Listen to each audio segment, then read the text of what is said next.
ओम नमो भगवते वासुदेवाय नमः। कल की कथा में आपने दक्ष पुत्रों की विरक्ति, नारद जी को दक्ष का श्राप तथा नारायण कवच का वर्णन जाना था। आज की कथा में हम सप्तम स्कंद में वासना के 3 प्रकार, भगवान की समता और जगत की विषमता का समाधान तथा नारद जी और युधिष्ठिर का संवाद और हिरण्यकशिपु का वृतांत जानेंगे। छठे स्कंद में पुष्टि अनुग्रह की कथा कही गई थी। भगवत अनुग्रह के पश्चात विकार वासना को नष्ट करके अनुग्रह का यदि सदुपयोग किया जाए तभी वह पुष्ट हो पाता है। सेवा स्मरण में तन्मय बनकर ही जीव पुष्ट हो सकता है। ठाकुर जी कई जीवों पर अनुग्रह करते हैं, किंतु उन अनुग्रह के सदुपयोग की रीति जीव जानता ही नहीं है। परिणामतः जीव पुष्ट तो बन नहीं पाता, अपितु दुष्ट बन जाता है। अब हम हिरण्यकशिपु और प्रहलाद की कथा सुने। हिरण्यकशिपु दैत्य बना और प्रहलाद देव। हिरण्यकशिपु ने सारी संपत्ति का उपयोग भोग विलास के लिए किया, अतः वह दैत्य बना। प्रहलाद ने समय तथा अपनी शक्ति का उपयोग प्रभु की भक्ति में किया, अतः वह देव बना। 7वें स्कंद में वासना के 3 प्रकार बताए गए हैं: असद वासना, सद्वासना, मिश्र वासना। इस 7वें स्कंद के आरंभ में परीक्षित राजा ने एक महत्वपूर्ण प्रश्न पूछा है। आप कहते हैं कि ईश्वर सर्वत्र है और वह सद्भाव से व्यवहार करता है। यदि ऐसी बात है तो जगत में विषमता क्यों दृष्टिगोचर हो रही है? चूहे में भी ईश्वर है और बिल्ली में भी ईश्वर है, तो फिर बिल्ली चूहे को क्यों मार कर खा जाती है? भगवान यदि सम है तो जगत में वे विषमता क्यों उत्पन्न करते हैं? हाँ, यदि वे समभावी हैं तो फिर बार बार देवों का पक्ष लेकर वे दैत्यों को क्यों मारते हैं? यदि वे ईश्वर हैं तो फिर विषमता वे क्यों करते हैं? भगवान की दृष्टि में यदि सभी प्राणी समान हैं तो उन्होंने इंद्र के लिए वृत्तासुर का वध क्यों किया? मैं मानता था कि दैत्य तो पापी है, अतः हरि उनकी हत्या करते हैं, किंतु वृत्तासुर तो भगवत भक्त था, फिर उसकी हत्या उन्होंने क्यों की? सुखदेव जी कहते हैं, राजन, क्रिया में भले ही कदाचित विषमता हो भी जाए, किंतु भाव में तो नहीं होनी चाहिए। समता अद्वैत भाव में होती है, क्रिया में वह संभाव्य नहीं है। क्रिया से तो विषमता ही रहेगी, अतः भाव में समता रखनी चाहिए। घर में माता, पत्नी, संतान आदि होते हैं। पुरुष इन सभी के प्रति प्रेम तो एक समान ही रखता है, किंतु सभी के साथ एक समान बर्ताव नहीं कर सकता। वह माता को तो वंदना कर सकेगा, पर पुत्री को नहीं। प्रेम आत्मा के साथ होता है, देह के साथ नहीं। भावना के क्षेत्र में तो अद्वैत भाव होना ही चाहिए। समदर्शी बनना है, समव्यवहारी नहीं। समव्यवहारी होना तो संभव नहीं है। भागवत को आदि भौतिक साम्यवाद मान्य नहीं है, मात्र आध्यात्मिक साम्यवाद ही मान्य है। राजन, तुम्हें लगता है कि देवों का पक्ष लेकर भगवान ने असुरों का नाश किया, परंतु उन्होंने यह संहार तो उन असुरों की कृपा करने के हेतु से ही किया था। एक दृष्टांत सुनो। एक चोर चोरी करने के हेतु घर से निकला, किंतु मार्ग में ठोकर लगने के कारण वह गिर पड़ा और उसका एक पांव टूट गया। इस कारण से वह चोरी न कर सका। यह भगवान की कृपा थी या कृपा? इसे कृपा ही समझनी चाहिए। पैर तो टूट गया, किंतु उसके कारण वह पाप तो ना कर सका। राजन, जैसे तुम होगे, ईश्वर का रूप भी वैसा ही दिखाई देगा। ईश्वर का कोई एक निश्चित स्वरूप नहीं है। जिस जीव भाव से देखता है उसके लिए वे वैसे ही बन जाते हैं। वल्लभाचार्य कहते हैं कि ब्रह्मा ईश्वर लीला करते हैं, अतः वे अनेक स्वरूप धारण करते हैं। शंकराचार्य जी कहते हैं कि ब्रह्मा सर्वव्यापक और निर्विकार हैं। उस ब्रह्मा की कोई क्रिया नहीं है। कलश में रखा हुआ जल तो बाहर निकाला जा सकता है, किंतु अंदर समाया हुआ अवकाश या आकाश नहीं। ईश्वर को कोई बाहर नहीं निकाल सकता। ईश्वर में माया से इस क्रिया का अध्यारोप किया गया है। यह वेदांत का सिद्धांत है। माया की क्रिया ईश्वर के अधिष्ठान में आवासित होती है। लोग गाड़ी में बैठकर अहमदाबाद जाते हैं। अहमदाबाद में गाड़ी के पहुंचने पर वे कहते हैं कि अहमदाबाद आ गया, किंतु वह आने की प्रक्रिया उस नगर की नहीं, गाड़ी की ही है। ईश्वर निराकार रूप से सर्वत्र व्यापक है। ईश्वर यदि किसी स्थान पर आगमन करेगा तो उन्हें सर्वव्यापक कैसे कहा जा सकेगा? किसी भी स्थान पर जिसका अभाव ना हो उसे ही सर्वव्यापी कहा जाता है।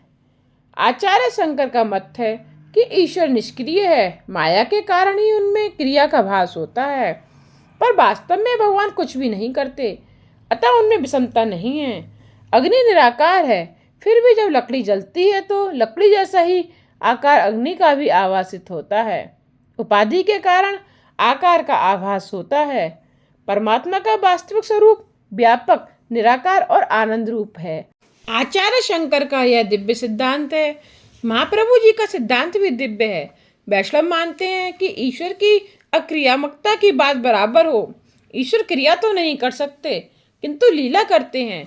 ईश्वर निष्क्रिय है, यह बात सच है, किंतु यह भी उतना ही सच है कि वे लीला करते हैं। जिस क्रिया में क्रिया का अभिमान नहीं होता, वही लीला है। ईश्वर स्वेच्छा से लीला करते हैं। मैं करता हूँ ऐसी भावना के बिना निष्काम भाव से जो क्रिया की जाए, वही लीला है। केवल अन्य को सुखी करने की भावना से जो क्रिया की जाए, वही लीला है। कृष्ण का कार्य लीला है। ईश्वर को सुख की इच्छा नहीं है। कन्हैया चोरी तो करता है, किंतु औरों की भलाई के लिए। क्रिया बंधन कारक है और लीला मुक्तिदायक। जीव तो कुछ करता है, वह क्रिया ही है, क्योंकि उसकी हर क्रिया के पीछे स्वार्थ, वासना और अभिमान होते हैं। दोनों सिद्धांत सत्य हैं। ईश्वर निराकार, निर्विकल्प और माया क्रिया करती है। यह सिद्धांत भी दिव्य है। ईश्वर कुछ भी नहीं करते, किंतु उनमें क्रिया का अध्यारोप किया जाता है। माया के कारण ईश्वर के व्यवहार में विषमता का भास होता है। ईश्वर परिपूर्ण सम है, परमात्मा सम है और जगत विषम। समता ईश्वर की है, विषमता माया की है। यूं तो ईश्वर सम है, किंतु माया के कारण उसमें विषमता दिखाई देती है। ईश्वर के अधिष्ठान में माया क्रिया करती है, अतः माया जो भी क्रिया करती है उसका अध्यारोप ईश्वर पर भी किया जाता है। दीपक स्वयं तो कुछ नहीं करता, किंतु उसकी अनुपस्थिति में भी कुछ नहीं किया जा सकता। भगवान दैत्यों को मारते नहीं, उद्धार करते हैं। विषमता क्रिया में है, भाव में नहीं। भगवान दैत्यों को मारते हैं, किंतु उनके प्रहार में भी प्रेम भरा हुआ होता है। सत्वगुण, रजोगुण और तमोगुण प्रकृति के हैं, आत्मा के नहीं। जीवन के उपभोग के लिए शरीर सर्जन की इच्छा जब भगवान करते हैं तो रजोगुण के बल में वृद्धि करते हैं। जीवों के पालन के हेतु वे तत्वगुण के बल में और संहारार्थ तमोगुण के बल में वृद्धि करते हैं। राजन, जो प्रश्न आपने मुझसे पूछा, वही प्रश्न आपके पितामह ने नारद जी से पूछा था। राज सूर्य यज्ञ में प्रथम श्री कृष्ण की पूजा की, जो शिशुपाल को मान्य नहीं हुई, अतः वह भगवान की निंदा करने लगा। वैसे तो भगवान लंबे अरसे तक निंदा सहते रहे, किंतु अंत में उन्होंने सुदर्शन चक्र से शिशुपाल का मस्तक उड़ा दिया। उसके शरीर में से बाहर आया हुआ आत्मतेज द्वारकाधीश में विलीन हो गया और शिशुपाल को मुक्ति मिली। इस प्रसंग को देखकर युधिष्ठिर को आश्चर्य हुआ। उन्होंने नारद जी से पूछा, भगवान से शत्रुत्व होने पर भी शिशुपाल को सद्गति क्यों प्राप्त हुई?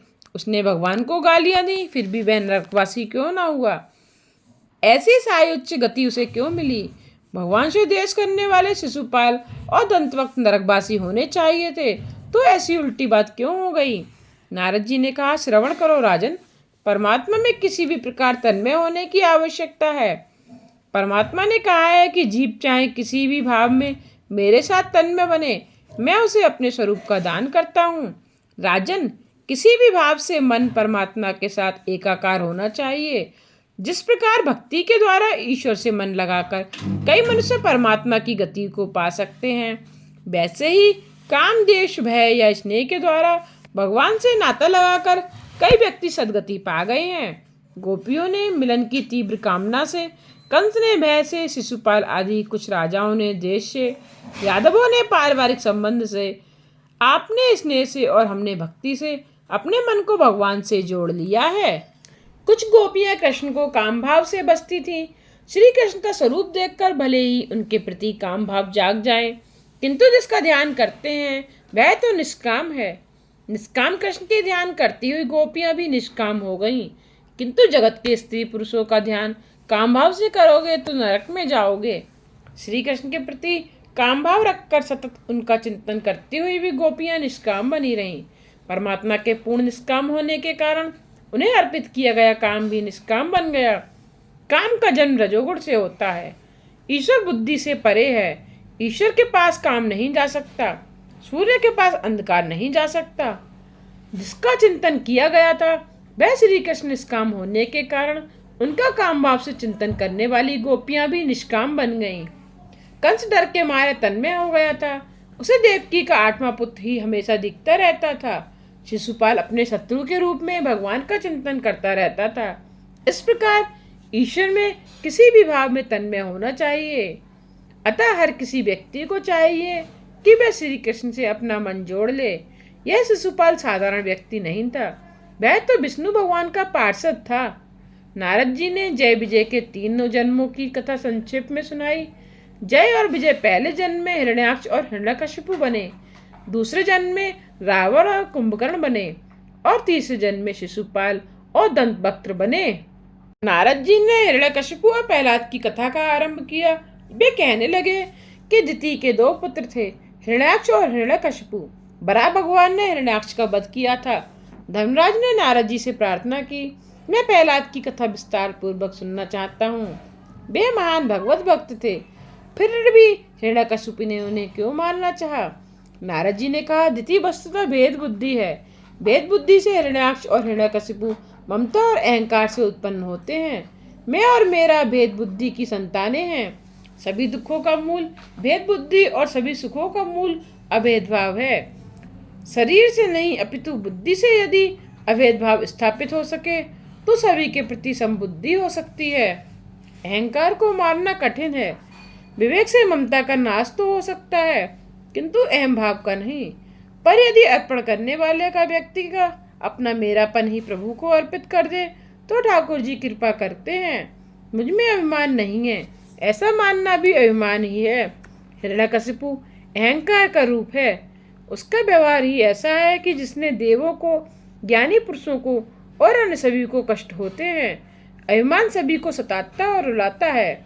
ममता तो शीघ्र मर जाती है, किंतु अहंकार शीघ्र मरता नहीं है। उसे मारना बड़ा कठिन है। वह ना तो रात को मरता है और ना दिन में। वह ना घर के अंदर मरता है और ना घर के बाहर। वह घर के बाहर भी होता है और अंदर भी। वह ना तो शस्त्र से मरता है और ना ही अस्त्र से। उसे मध्य स्थान में ही मरना पड़ता है। मनुष्य यदि अहंकार को नष्ट कर दे तो वह ईश्वर से दूर नहीं रहेगा। अभिमान अंदर ही समाया हुआ रहता है। मनुष्य को दुख देने वाला वही है। यह अहंकार को मारना है। वह दरवाजे की दहली पर ही मरेगा। राम कथा में कहा गया है कि हर 2 गोपियों के बीच में श्री कृष्ण है। इसी प्रकार यदि तुम 2 वृत्तियों के बीच में श्री कृष्ण को रखोगे तो तुम्हारे अहंकार का नाश होगा। एक संकल्प के समाप्त होने पर दूसरे वृत्ति के उत्पन्न होने से पहले यदि श्री कृष्ण को रखोगे तो तुम्हारे अहंकार का नाश होगा। प्रत्येक इंद्रिय का मिलन जब तक परमात्मा के साथ नहीं हो पाता, जब तक अहंकार बना ही रहता है। पुरुष ईश्वर स्मरण में तन्मय हो जाए और अन्य किसी भेद का अस्तित्व न रहे तो अहंकार की मृत्यु अवश्य होगी। ज्ञान सुलभ है, किंतु जब तक अहम और ममता नष्ट न हो पाए तब तक ज्ञान शोभा नहीं देता। हिरण्यकशिपु ज्ञानी तो था, किंतु उसका ज्ञान अहंकार और ममता से भरा हुआ था। अपने भाई की मृत्यु के अवसर भी उसने ब्रह्मोपदेश दिए। जो औरों को उपदेश दे और स्वयं उसे अपने जीवन में ना उतारे वह असुर है। हिरण्यकशिपु अन्य मानवों को तो ज्ञान उपदेश देता है, किंतु स्वयं सोचता था कि अपने भाई के हत्यारे से मैं कैसे बदला लूं। एक गृहस्थ के पुत्र की मृत्यु हो गई तो किसी साधु ने उस समय उपदेश दिया कि यह संसार तो मिथ्या है। कुछ दिनों के पश्चात उसी साधु की एक भैंस मर गई और वह रोने लगा। न जाने इस समय उसका ज्ञान कहाँ हवा हो गया। उस गृहस्थ ने वहां आकर साधु से पूछा कि अब आप क्यों रो रहे हैं? साधु ने कहा, वह पुत्र तो तेरा था, अतः मैंने तुझे उपदेश दिया, किंतु यह भैंस तो मेरी थी, इसलिए रो रहा हूँ। जब तक अहम भाव और ममता विद्यमान है तब तक ज्ञान का पाचन नहीं हो पाता। भक्ति से रहित ज्ञान शाब्दिक ही रह जाता है, अतः उस ज्ञान से जीव को कोई लाभ नहीं होता। वैराग्य और भक्ति के अभाव में ज्ञान का अनुभव नहीं हो पाता। कोई व्यक्ति बातें तो वेदांत और ब्रह्म ज्ञान की करे, किंतु प्रेम सांसारिक विषयों के साथ करे तो समझो कि वह दैत्य ही है, वह दैत्य वंश का है। हिरण्याक्ष की मृत्यु का समाचार सुनकर हिरण्यकशिपु ने कहा कि मैं अपने भाई के हत्यारे विष्णु से युद्ध करूंगा। उसने माता दिति को कई प्रकार के उपदेश वचन सुनाकर संतुष्ट किया। उसने सोचा कि मैं विष्णु से अभी युद्ध नहीं करूंगा। अपितु पहले वरदान प्राप्त करके अमर हो लूं, फिर युद्ध करूं। हिरण्यकशिपु तपश्चर्या करने चला तो उसकी पत्नी कयाधु ने पूछा कि वापस कब लौटोगे। उसने उत्तर दिया कि कुछ निश्चित नहीं है, मैं 10,000 वर्षों तक तप करूंगा, तब से अनेक सिद्धियां प्राप्त करके ही घर वापस आऊंगा। हिरण्यकशिपु मंदरांचल पर्वत पर गया। यह कथा भागवत में तो नहीं है, व्यास जी ने विष्णु पुराण में यह कथा लिखी है। हिरण्यकशिपु की तपस्या का वृतांत जानकर देवों ने बृहस्पति से प्रार्थना की, आप हिरण्यकशिपु की तपश्चर्या में बाधा उपस्थित कीजिए। यह सुनकर बृहस्पति तोते का रूप धारण करके मंदराचल पर्वत पर आए और जहाँ हिरण्यकशिपु तपश्चर्या करने बैठा हुआ था वहीं किसी वृक्ष पर बैठकर नारायण का जप करने लगे। जैसे ही हिरण्यकशिपु मंत्र का आरंभ करता, तुरंत ही वह तोता भी नारायण की रट लगाना शुरू कर देता। यह देखकर हिरण्यकशिपु ने सोचा कि विष्णु की हत्या करने के लिए तो मैं तपश्चर्या कर रहा हूँ और उसी का कीर्तन यह तोता कर रहा है। यह कहाँ से आ गया, इधर हटता ही नहीं है। आप तपश्चर्या करने के लिए शुभ दिवस नहीं है। यह सोचकर वह थककर सायंकाल को घर लौट आया। कयाधु को आश्चर्य हुआ कि मेरा पति आज ही क्यों वापस आ गया, पर वह पति से यह बात कैसे पूछे, क्योंकि वह क्रोधी जो था। शायद वह कह दे कि तुझे क्या लेना देना है। अतः कयाधु ने सोचा कि मैं किसी युक्ति से पूछ लूंगी। उसने रसोई घर के सेवकों से कहा कि आज मैं स्वयं ही रसोई बनाऊंगी। पति की गुप्त बातें जाननी हो तो कयाधु के रास्ते पर चलो, भोजन में बड़ा वशीकरण होता है। लोभी को द्रव्य से बस में करो और अभिमानी को प्रशंसा से। हिरण्यकशिपु अभिमानी था, अतः उसकी पत्नी उसकी सेवा करते हुए उसकी प्रशंसा करने लगी। राजा भोज ने एक बार कालिदास से पूछा था कि चीनी से भी अधिक मीठी वस्तु कौन सी है। कालिदास का उत्तर था प्रशंसा। कयाधु कहने लगी, इंद्र चक्र आदि देव तो आपसे थरथर कांपते हैं। आप जितेंद्रिय हैं, ज्ञानी हैं। आपके जैसा भी ना तो कभी हुआ है और ना ही कभी होगा। मैं कितनी भाग्यशाली हूँ कि आप जैसा पति मुझे मिला। मैं जानती हूँ कि एक निर्धारित काम को संपूर्ण किए बिना आप नहीं लौट सकते, क्योंकि आज वन में कुछ ऐसा प्रसंग हो गया कि जिसके कारण आपको वापस लौटना पड़ा। कयाधु ने कुछ गर्म गर्म पकौड़े आदि खिला दिए होंगे। राक्षस को ऐसा भोजन ही पसंद आता है। जिसे सात्विक भोजन पसंद नहीं आता वह राक्षस है। हिरण्यकशिपु अपनी प्रशंसा सुनकर खिल उठा और कहने लगा, वैसे तो मैं अपने निश्चित काम को किए बिना नहीं लौटता, किंतु बाधा आ गई और अपशकुन भी हो गया, सो वापस लौट आया। कयाधु ने पूछा, कौन सी बाधा आ पड़ी थी, क्या अपशकुन हो गया था। हिरण्यकशिपु कहने लगा, मैं जिस वृक्ष के नीचे बैठकर तपश्चर्या कर रहा था उसी वृक्ष पर बैठकर एक तोता नारायण नारायण करने लगा। कयाधु को बड़ा आनंद हुआ कि चाहे जैसे भी सही, आज इन्होंने नारायण का नाम तो लिया, क्योंकि मेरा पति तो बड़ा ही अभिमानी और नास्तिक है। यदि मैं उन्हें नारायण की धुन करने को कहूँगी तो वे नहीं मानेंगे। अतः मुझे कोई युक्ति सोचनी पड़ेगी। अपने पति को पाप प्रवृत्ति में से युक्ति से बचा ले और उसे पाप करने से रोके, वही सच्ची पत्नी है। पति को धर्म परमात्मा के मार्ग पर ले जाए, वह पत्नी ही धर्म पत्नी है। पति को पत्नी ही धर्म और मोक्ष के मार्ग पर ले जा सकती है। कयाधु ने सोचा कि यह बड़ा अच्छा अवसर है कि इस बहाने से मैं अपने पति से बार बार भगवान का नामोच्चार तो करा सकूंगी। वह चाहती थी कि उसका पति सुधर जाए। भोजन आदि से निवृत्त होकर शयन के समय अपने पति की चरण सेवा करते हुए कहा कि भोजन के समय आपकी बातों में मेरा पूरा पूरा ध्यान नहीं था। हाँ, तो वन में क्या हुआ था। हिरण्यकशिपु देवी, वहाँ एक तोते ने आकर नारायण के नाम की रट लगा दी। कयाधु, तोता क्या बोलता था। हिरण्यकशिपु बताने लगा कि वह नारायण नारायण बोलता था। कयाधु बोली, भला ऐसे कैसे हो सकता है, क्या सचमुच में तोता बोलता था। हिरण्यकशिपु कहने लगा, हाँ, वह नारायण नारायण बोलता था। बेचारा कामातुर पति पत्नी ने युक्ति से बार बार यही बात उससे कहलवाई। कयाधु ने इस प्रसंग का लाभ उठाकर अपने पति के मुख से नारायण का 108 बार नामोच्चार करवाया।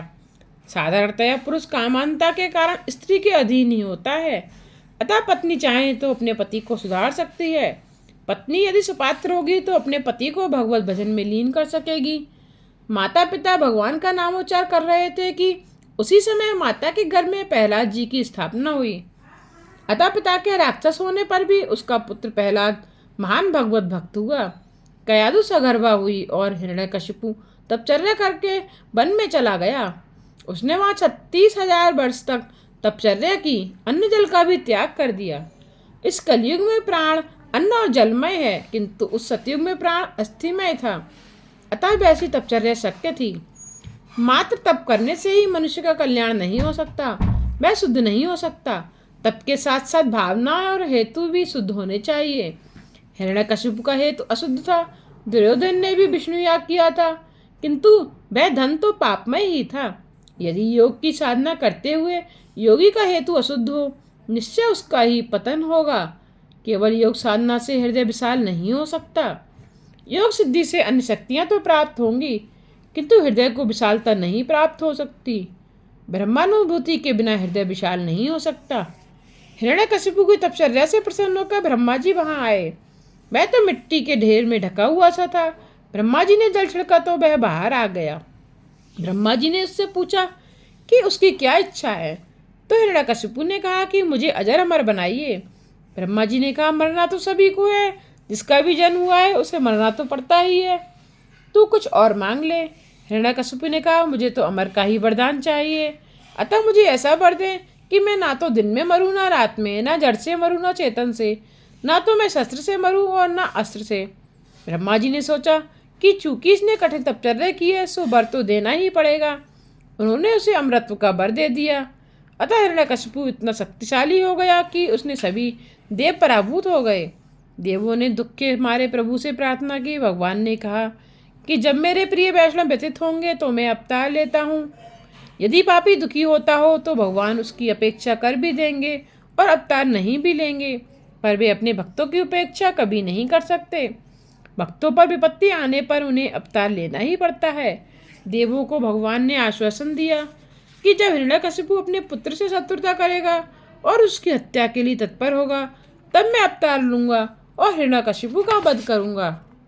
आज की कथा को यहीं विश्राम देते हुए कल की कथा में हम प्रहलाद जी की कथा, याज्ञवल्क्य के मैत्री संवाद, प्रहलाद जी का प्रभु प्रेम एवं हिरण्यकशिपु के अत्याचार की कथा का श्रवण करेंगे। आगे की कथा सुनने के लिए मेरे चैनल को सब्सक्राइब करके बेल आइकन पर प्रेस करके ऑल पर क्लिक करना न भूलिएगा, जिससे आने वाले वीडियोज़ के नोटिफिकेशन आप तक पहुंचते रहें।